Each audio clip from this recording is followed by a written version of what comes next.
Hello and welcome today to Farm Bureau's Farmtastic Agventures Pizza Google Hangout. Agriculture produces the house you live in, the chair you sit on, the clothes you wear, the food you eat, and the job where you work. My name is Anita Cook, and I'm the Farm Bureau Organization Director for the Cuyahoga County Farm Bureau. And I am going to be your host for today's Hangout. This morning, we would also like to welcome Jennifer Barnett, Office Administrator for Jefferson County Farm Bureau, who is serving as our Technical Coordinator, Steve Quillen, Dairy Farmer and past President of Tuscarawas County Farm Bureau, Rita Lammers, Farm Bureau Volunteer and Teacher. Rita is in Sugar Creek, Ohio, at the site of Park Street Pizza, today with Rocky Shanauer, owner of Park Street Pizza, known to be the best pizza around. Let's welcome all of our classrooms and teachers on our Hangout today. Mr. Glazer's classroom, Port Washington in Tuscarawas County. Hi. Hi. We have 4 classrooms from Sandy Valley in Tuscarawas County. Mrs. Blackford's class. Mr. Hawk's class. They heard us. Mr. Hawk's class, give us an applause and wave. Miss Marshall's class. And our last class in Sandy Valley, Mr. Baum's class.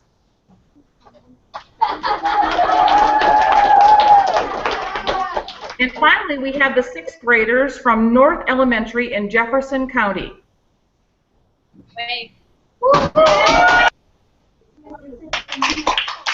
Welcome to you all. Now let's get started.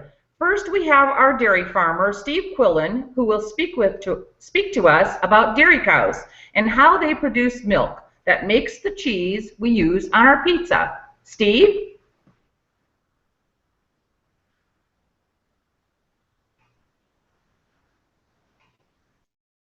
Steve, I think you have yourself muted.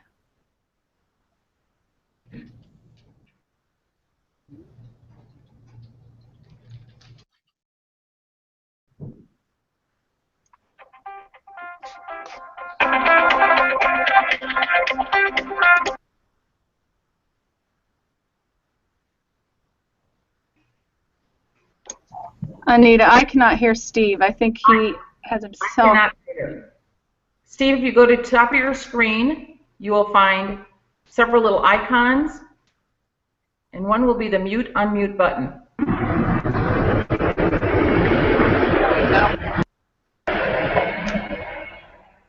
Okay. Better. You here? All right, Steve, let's hear about your dairy cow. Alrighty, I'm Steve Quillen. We milk here in Stone Creek, Ohio, just south of New Philadelphia. We've been milking cows here since 1957. My grandfather purchased this farm here at that time, and we've been milking cows ever since here. We milk about 130 cows, and I milk here with my dad and my brother. We're a family operation here. Me and my wife live here on the farm. We have 2 children, Sienna and Rance, who are 13 and 11. I work here every day. My primary job is here to take care of the cows. And with me here today is, I call her Gertrude. She's a very personable cow. She's very nosy. She loves to lick and be nosy and check everything out and see what's going on all the time. Loves to get around. Whenever I go out, she comes out and checks to see what's going on. And so we have a lot of personable cows, and some don't like to really see what's going on all the time. So it's always great to be around the cows because it's always something different going on all the time. But cows love to give milk, and we take good care of our cows. And people always ask, well, how much milk does a cow give every day? Well, on average, most cows give about 8 to 10 gallons a day is what an average cow will give. Some cows give a little more, some cows give a little less. It depends where they are during their lactation. That's the time of the year of when they're giving milk. And so, and they ask, and a cow doesn't give milk all the time. Sometimes when I say their lactation, it's after they have their calf. They begin to give milk, and then they taper off, and they in between when they begin to get close to having their next calf, they stop giving milk, and we stop milking them. And so they'll give milk for that period, and they'll give more milk, and then they'll stop giving milk for a period of time. And so during their peak time, they'll be giving upwards of 10 gallons of milk during that time. And so they give a lot of milk during a period of a year. And so it takes a lot of feed, and we keep them good and nutritious feed to them. And so we feed them. They like to eat corn and hay. And so we chop corn for them. And so right now we're in the process of, in springtime, we're planting corn. And so we're getting close, about halfway done planting corn. And so this year we'll plant about 400 acres of corn for our herd of cows to feed them. And we'll also sell a little bit of corn for this year. And so we'll plant corn that we'll harvest this fall. And we'll chop part of that corn. And I think we have a little bit here, if I can reach it.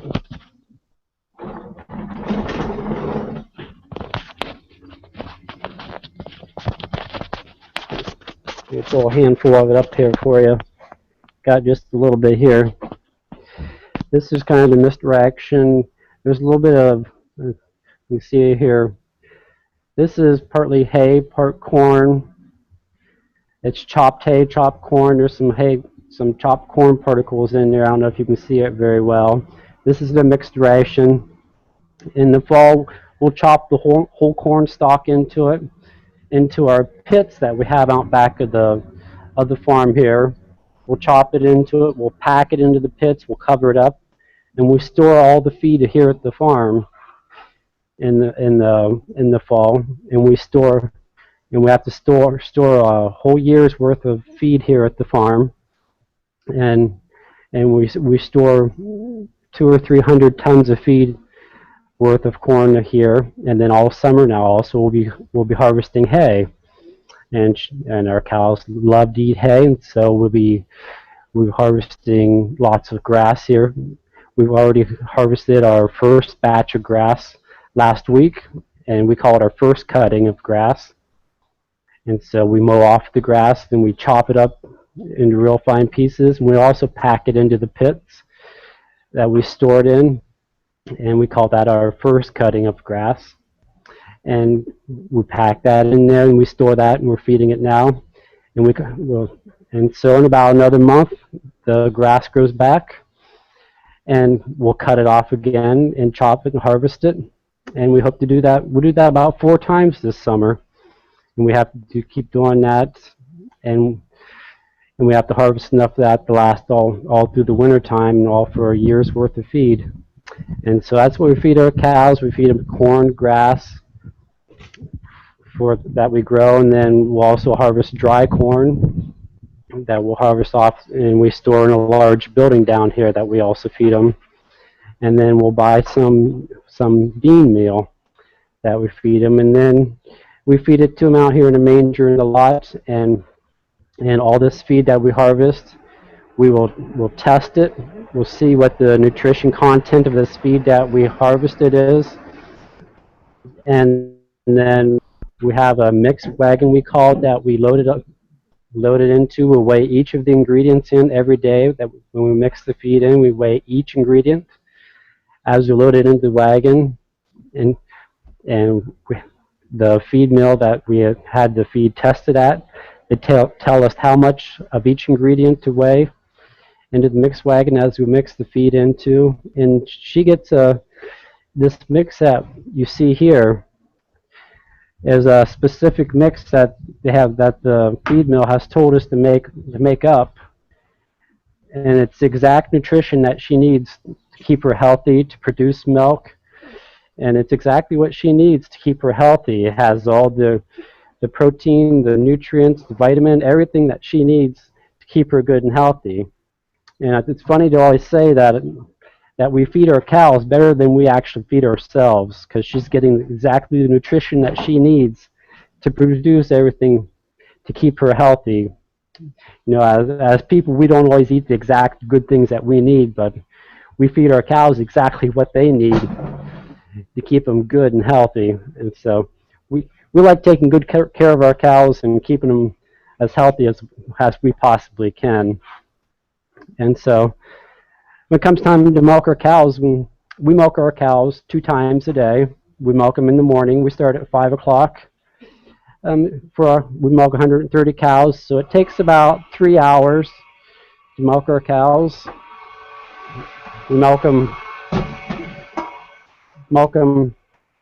milk 12 at a time in our parlor with a milking machine. And my wife is helping me here. This is the type of milker we milk them with. We milk them with machines.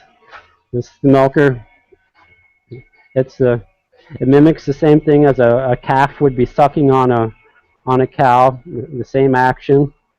Later on, we'll bring a baby calf up here and feed it with a bottle, and it's the same action of a calf would be sucking on a cow's udder, and it's the same thing as this machine does. And so the cow doesn't know any difference, and then a calf sucking on her udder, then the milk machine does the same thing. And so we milk the cows 5 o'clock in the morning, 5 o'clock in the evening. And it takes about 3 hours. And so we do that 7 days a week. And so we do that with 130 cows. And so if you do the math of what I told you a cow produces, so we produce about 1,000 gallons of milk a day is what our cows would produce, and we hold it here in a tank here. It cools it down to about 40 degrees, and a truck comes and picks it up every day, and then they take it to the processor, and it gets processed at various different processors around the area here that buy it. And so that's what our typical day is around here on the farm. Well, Steve, it sounds like it's a lot of hard work, but you obviously love your job and your farm. I know the students will have lots of questions for you in just a short while. Thanks so much. Now on to Rocky, who will discuss with us what ingredients they use to make their pizza, where they get their ingredients, and then he's going to show us how to make a pizza. Rocky? Rocky, we need to unmute you first.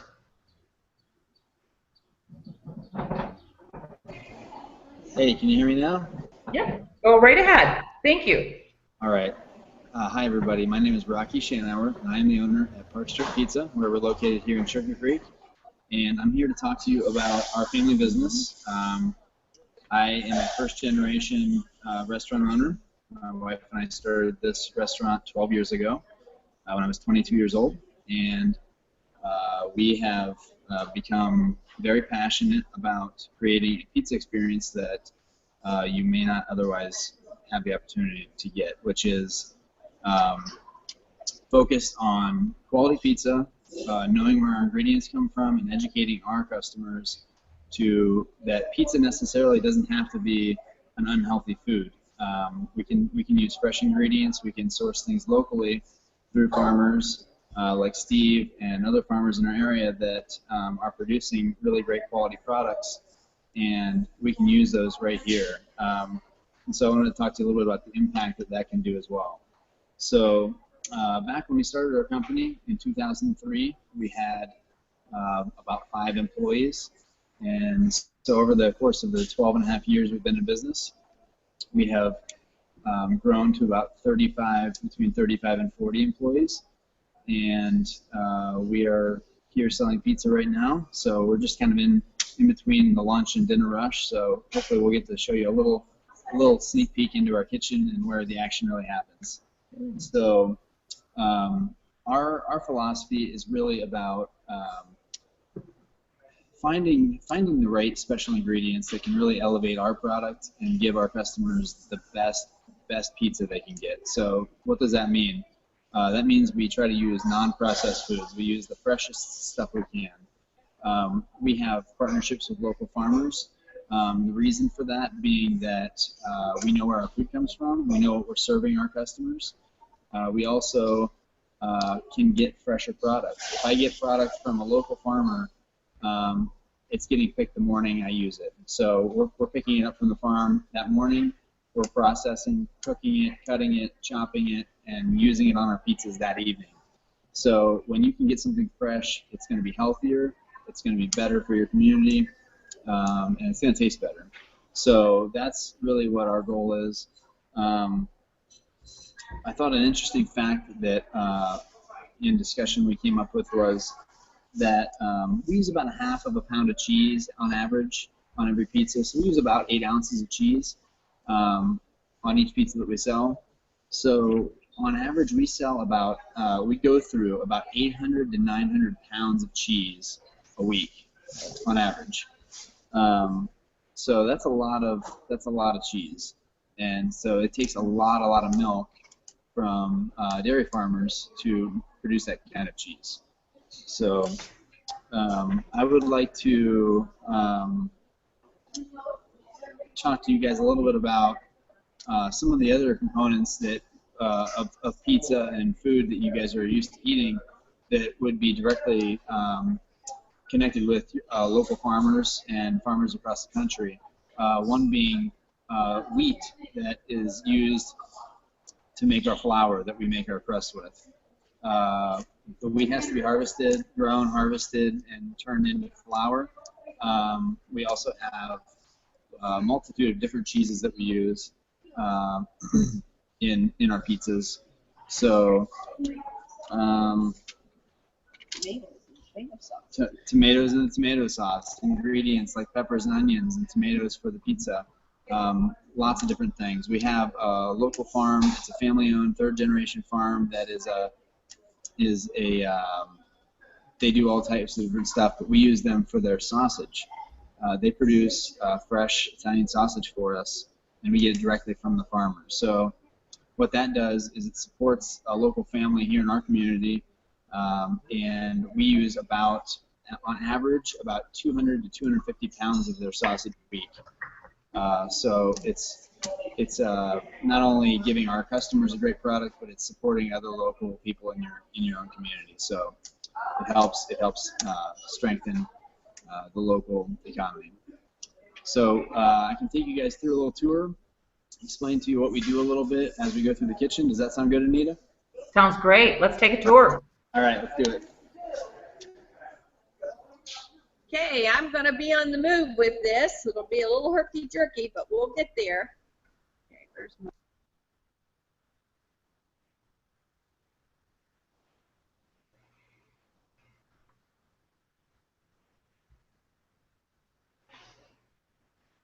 While they're getting their camera set up, it certainly sounds like delicious and healthy pizza using great local quality products from the farm is something that Rocky promotes at his pizza shop.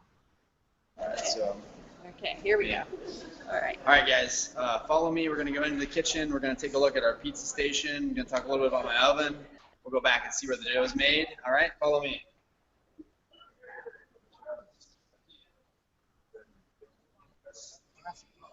All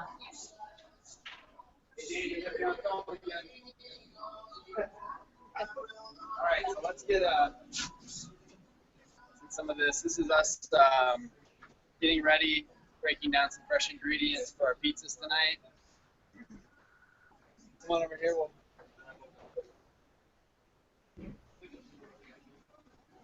All right, Dana's making some pizzas, guys.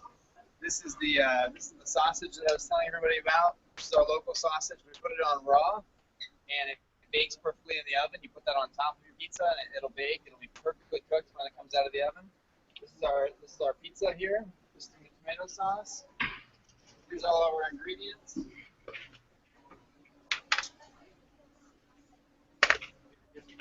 Whoa! Yep. Got a couple pizzas right here. These have fresh ingredients like spinach, tomatoes, mushrooms, onions. This one has a pesto sauce, which is made of fresh basil leaves, Parmesan, olive oil. So we're going to get those going in the oven soon. All right, follow me back to the dough station where we're going to make the. Show us the oven on the way. Oh yeah, okay. All right, guys, this is our high-tech pizza oven. We got this a couple years ago. This is the most energy-efficient pizza oven on the market today. It's gas-fired, and you can see it bakes at 450 degrees, which is relatively low for pizza. Usually pizza bakes anywhere from 500 to 700 or 800 degrees, so this bakes at a lower temperature using less fuel. One neat feature about this oven that I want to share with you guys is that it has a laser eye on it, and it knows when there is pizza in the oven. So when there's no pizza in the oven, it's going to cool itself down. It's going to shut the blowers off so the fan's not running. It's going to lessen the gas that it uses. And as soon as it senses the pizza hit the belt, it's going to turn itself back on, ramp it back up to temperature. Within seconds, it'll be ready to bake pizza again. We can bake about 100 pizzas an hour in these guys. So we can really bake a lot of pizzas really efficiently. So I'm actually using about the same amount of gas that I did with my old oven that was only one oven. So I can bake 3 times as many pizzas with the same amount of energy. So that's been really cool. 3 layers. All right. Michelle, get a little sauce. All right, guys. Michelle is one of our expert dough makers. She's going to show you guys how she stretches some dough. She's been doing pizza for a long time. Do a little tossing. There you go. So, yeah, awesome.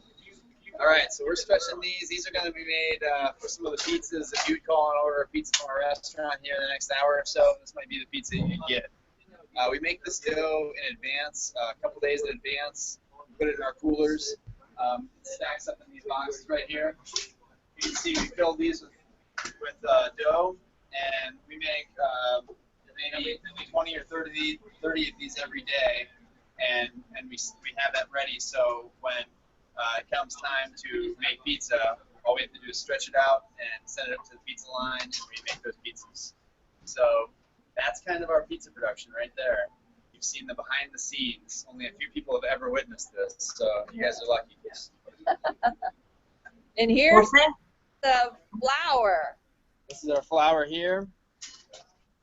Go through probably about, let me think here, 20. We go through 400 to 500 pounds of flour a week, and so it's a lot of pizza we're making. Basic dough ingredients. You guys might have this in your pizza magazine, but really most doughs consist of a few core ingredients. That being flour is your main ingredient. Usually water is your next biggest ingredient. So flour and water, salt, and yeast typically are going to be your 4 ingredients. Some people may add a sweetener or a sugar. That helps feed the yeast, so that's going to help that yeast grow faster. So a sugar, a honey, a syrup, any of those things can also be helpful. Some people add oil to the dough, to maybe olive oil, to make it have a different texture, maybe a little softer. So a lot of different variations in pizza doughs, but that's what makes every pizza unique. So hopefully that was informative, and I'll be ready to answer your questions whenever you guys have them. Thank you, Rocky. That was a great tour. I think we can all become pizza entrepreneurs with all that information. Now it is time for our classrooms to have an opportunity to ask questions. Please speak loudly so our presenters can hear your questions. We will take a question from each classroom in order. Mr. Glazer, Ms. Blackford, Mr. Hawk, Ms. Marshall, Mr. Baum, and then the 6th grade North School.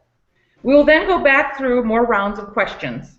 Please have your students ready to go. Teachers, if you're having any audio difficulty, you can also type questions and they will be asked for you. So let's get started. Who has a question from Mr. Glazer's class? Go ahead. How many pizzas do you make in a year? Get louder. How many pizzas do you make in a year? How many pizzas do we make in a year? Gosh, well, every year it changes a little bit because we grow every year, but I think we average maybe between 6,000 and 7,000 pizzas a month. So who can tell me how many that is a year? Say we do 7,000 a month times 12. Who's got that number? That would be a great math question for you later today to figure that out and see what that answer might be. How about a question from Mr. Blackford's class, or Ms. Blackford's class? If the honey or sugar and that kind of stuff isn't in the dough. Is that in our dough? Is that what you're asking? Go ask it again. What if the honey, sugar, or that kind of stuff isn't in the dough? Oh, what if it's not? That's totally fine. What may happen is it'll give you a different consistency in your dough, so you may need to use a little bit warmer water to activate your yeast because the yeast feeds on sugar. So if you have sugar or honey or syrup in your dough, what that's going to do is the yeast is going to activate quicker, and so your dough will be ready to use faster. So we use a little bit of evaporated cane sugar in our dough to balance the yeast production and how fast that ferments. And so it also helps with browning of your crust and a crispiness of your texture. So what salt does in your dough is it helps the elasticity of it. It helps the gluten strands. It gets your dough to be more flexible and easier to work with. The sugar has more characteristics to do with the yeast, and so but you can totally do a pizza dough without any sugar. Thank you. Great question. And now a question from Mr. Hawk's class. The answer to that question that you asked is 84,000. All right, good job. Good answer. Good answer. The question is, what is yeast made from? Yeast. Well, yeast is a living organism, and what it does is it's just little molecules. There's different types of yeast. There's living yeast, there's dry yeast, there's active yeast, and they all work a little differently. But what they do with flour is as they start to ferment or bloom, they put off gases, and that's what makes bubbles in your pizza. That's what makes your pizza rise. And so it's a living organism that you add to make essentially CO2 and to help that dough ferment, which helps it grow. So when you see pizza getting really puffy and swelling up and getting bubbles, that's all because of the yeast. If you didn't have yeast in it, it would just be like cardboard. Good question and great answer. So how about a question from Ms. Marshall's class, please? How do you make sausage? How do you make sausage? Was that the question? Yes. Well, sausage, we actually don't make our own sausage. We get it from our farmers. But the way you make sausage is you grind pork and you add seasonings to it. So you might grind certain different cuts from a pig, and along with what our pork is seasoned with to make our sausage is fennel seed, salt, and pepper. So it's really simplistic. If you like a spicier sausage, you could add some crushed red pepper to that, or some other types of peppers to make it spicier. Some people can add, you can add anything. You can get really creative when you make sausage. So you can even take a regular sausage and add something to it if you like more pepper or other seasonings. Maybe you want more of an Italian sausage, so you could add some oregano, things like that in there. Good question. That is a good question. I have a question for Steve. Steve, how often does a cow have a calf?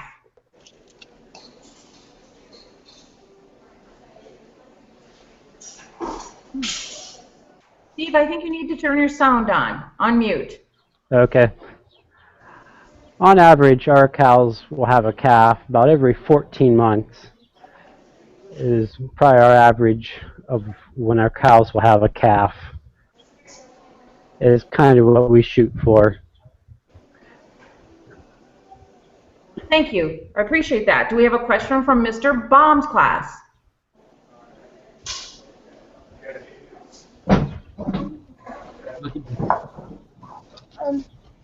What type of cheese does Michael's pizza shop use? Rocky, what type of cheese do you use on your pizza? What type of cheese? Good question. We use a custom blend of mozzarella and provolone cheese. That's what we primarily use for most of our pizzas. So if you call in and ask for a pepperoni and cheese, you're going to get a mozzarella and provolone cheese pizza. We also have Parmesan cheese, we have cheddar cheese, we have feta cheese, and so there's a lot of different cheeses you can use, but generally most pizzas are going to either have a mozzarella or a provolone. In our case, we use both. Great. Good question. Is there a question from the 6th grade North Elementary School? Well, we'll just let her up. Okay. And down so they can see. What mechanical object do you use to get the tomatoes off the vine? These guys right here. Say it again. Wow. That's what she said. What? Oh, did he say? Oh, he said his hand. Okay. Was there another question from that classroom? All right, thank you. So you tell me, do you how does a cow give milk and when does it give milk? Is there something that has to happen for that cow to give milk? Yes. So when you have one of these little guys right here. Can you tilt the screen down right here? When you have one of these little guys right here, when they have a calf. Yep.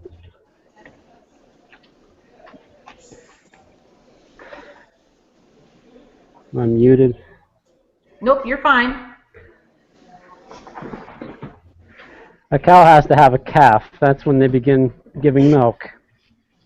And so a cow carries a calf for 9 months, and then they have the calf, and that's what triggers them to start giving milk. And so whenever a cow has the calf, we begin milking them. The first 3 days they give colostrum, and so we don't milk the milk into the tank. We milk the milk out, and the calf gets colostrum. Then we continue milking them, and then they begin to give regular milk. And that's when we begin milking their milk that you drink. And they give regular milk.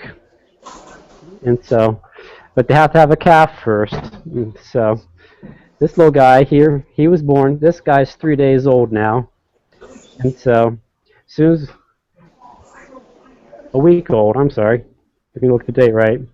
And so, as soon as they're born, within a couple hours, they stand up, and they're able to nurse off their cows, off their mothers. And so they're very vibrant, they're self-sufficient, and so they're quite active, and they love to drink, and so they're fun to take care of, and it doesn't take them much to get up and get going. Their moms love to lick them and take care of them, and we feed them by hand to make sure they get enough to drink and take care of them, and so they are quite vibrant animals.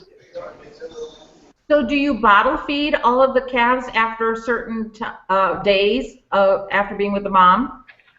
We bottle feed them from the beginning. If they want to suck from the moms, they can, but most of them do not actually get enough milk at the beginning just sucking from their moms.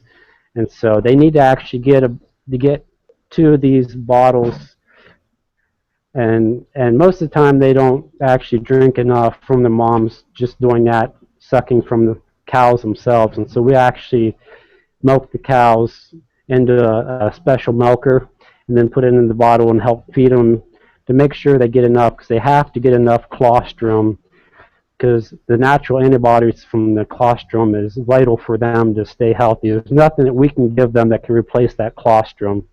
And so we make sure they get enough colostrum from the beginning, because there's no substitute for the mom's milk. And so we make sure they get that vital colostrum, because there's no way to measure that they've drank enough from the mother.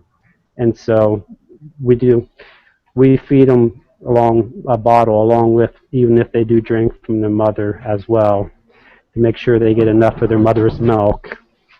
Wonderful. We'll go back to a round of questions with the classrooms. Mr. Blazer's class, please.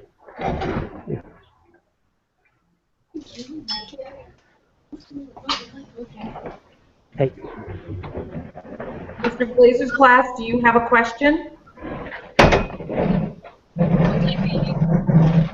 What type of yeast do you use in your pizza? I'm sorry, ask the question again. What type of yeast do you use in your pizza? We use active dry yeast, which means we can add that right into our flour mixture as when we make our dough. So what we do is we measure our flour, we measure our yeast, we measure our salt and our sugar and our water, and we add those things together and start the mixer, and it all kind of blends together. Sometimes, like if you have a fresh yeast, there's a different mixability with that. But yeah, we use an active dry yeast. Thank you. Good question. Great answer. Miss Blackford's class, please. Do you have a question? I forgot it. Oh. Is your bacon made out of pig? It is actually, but we've got a couple local butchers that we get some bacon from. It's really, really great bacon, but we have made a type of bacon that wasn't made from a pig, and that was a vegetarian bacon made out of coconut. We seasoned coconut with different seasonings, and we add some smoke flavor to that, and you have a coconut flake that tastes like bacon bits. Very interesting. Give me real bacon anytime. Yeah. So is there a question from Mr. Hawk's class?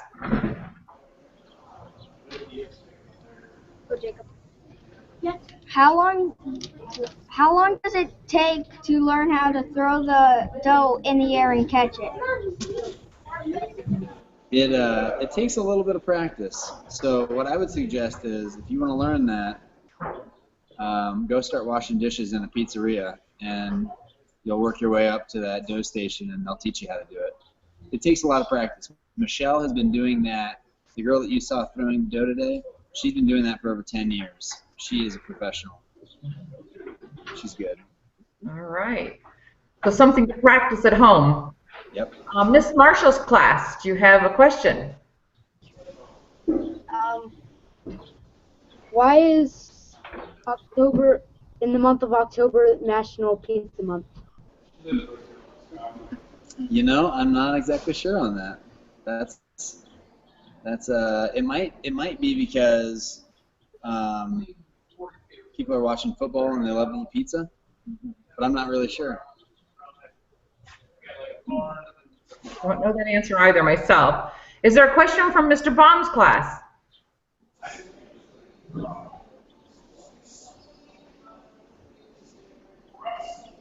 Is there a question from Mr. Baum's class? It looks like Mr. Baum's class may have dropped off. I do not see them. All right. So then we'll move on to the 6th grade North Elementary. Is there a question?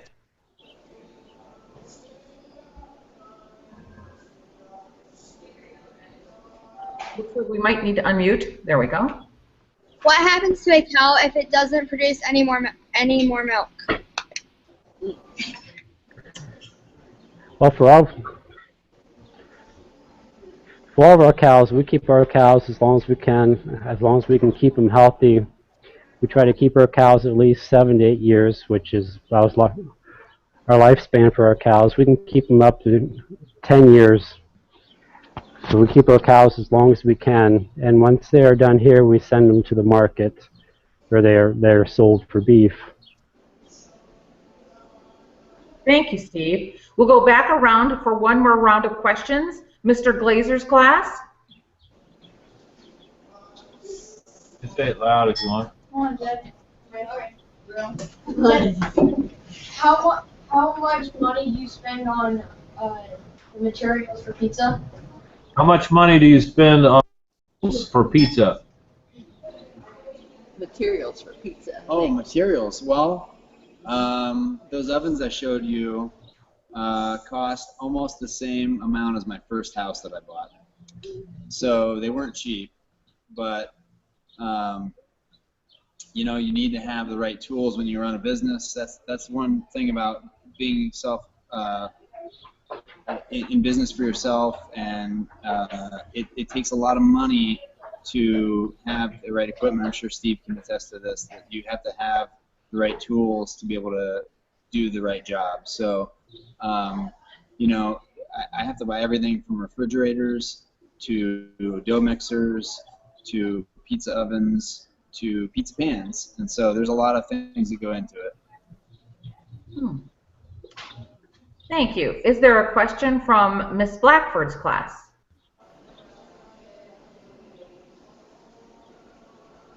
How many tomatoes do you make in a year?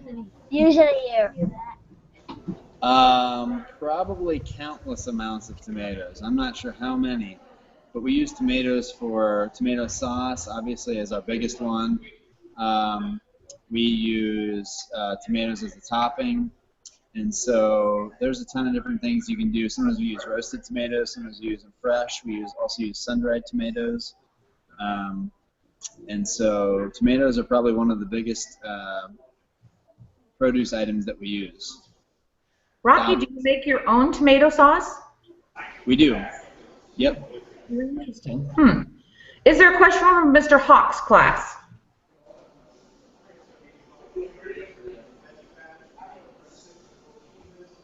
Why did you ask that question? We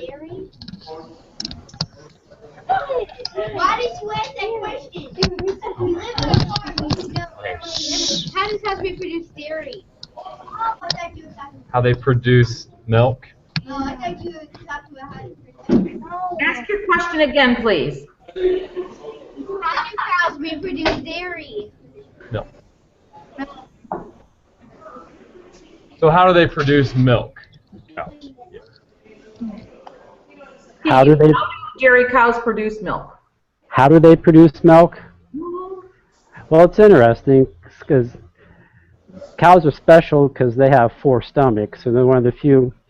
And it takes a dairy cow, because they have 4 stomachs, they're able to take proteins from plants and things like that, and it takes those 4 stomachs to break down those plant proteins, and it takes the process of the 4 stomachs to extract those proteins from plant substances, and to extract those proteins and turn them into fat and proteins, and then turn them into a milk protein substance that we can drink. And that's why a cow has 4 stomachs, because it's not something you could do with just 1 or 2 stomachs. It takes those 4 stomachs of the cow, and that's why they can produce so much milk, 8 to 10 gallons a day just from eating. And they drink 80 to 100 gallons of water a day, and they eat 80 to 100 pounds of feed a day, and that's why they eat so much and drink so much, and they have 4 stomachs and produce that much milk. And they can do that because of those 4 stomachs. That's why a cow is an amazing machine. It can produce so much milk, and it's that process of those stomachs and the way that cow is made to produce that much milk is because the way a cow is made, and that's why a cow can produce that. Is they're one of those. That's why a cow can do that. A goat can't do that. And other animals that they do milk, they can produce small amounts of milk, but not like a cow can. And so that's an interesting thing about a cow, of how they produce. A cow is an amazing animal. It is something to investigate further for sure. Thank you, Steve. Is there a question from Miss Marshall's class? I'm asking this for my friend. What's the most popular pizza topping? The most popular topping that we have is pepperoni. Our pepperoni and cheese pizza is our most popular pizza.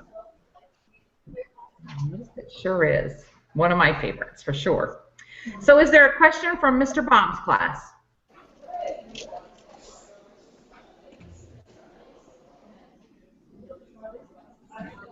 Is there a question from Mr. Baum's class? They are still not connected. All right, we'll move right on to our 6th grade North Elementary School. Question?